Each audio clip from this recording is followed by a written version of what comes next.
तालुका कृषी अधिकारी मार्फत खरीप हंगामपूर्व गाव बैठक बोलवण्यात आली होती. त्या परिसरातील शेतकऱ्यांना बीज प्रक्रिया प्रात्यक्षिक व बियाणे उगवण क्षमता चाचणी प्रात्यक्षिक आयोजित करून शेतकऱ्यांना मार्गदर्शन करण्यात आले.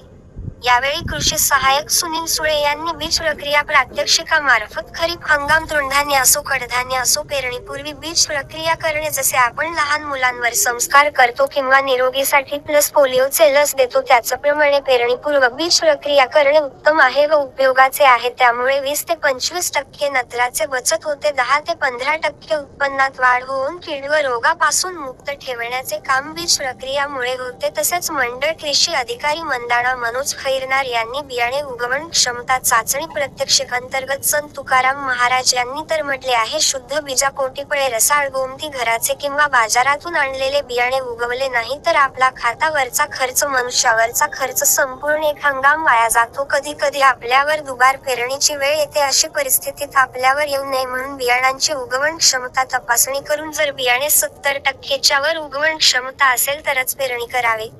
तसेच कृषी विभागामार्फत माग्रारोग्य फळबाग लागवड महाडीबीटी योजना ठिबक सिंचन योजना पीएम किसान योजना पीक प्रात्यक्षिके अंतर्गत जमीन आरोग्य पत्रिका प्रधानमंत्री सूक्ष्म अन्न प्रक्रिया योजना आपत्कालीन पीक नियोजन बीबीएफ यंत्राद्वारे पेरणी मूलस्थानी साधारण बाबत मार्गदर्शन करण्यात आले. यावेळी पंचायत समिती सदस्य प्रकाश नावडे, सरपंच वडगाव दिनेश पावरा, पोलीस पाटील लोकेश पावरा, उपसरपंच विजय सोनवणे, भिका ठाकरे, लगन पावरा, ग्रामपंचायत सदस्य पवन सुळे, अण्णा वळवी, संतोष पावरा आदी शेतकरी उपस्थित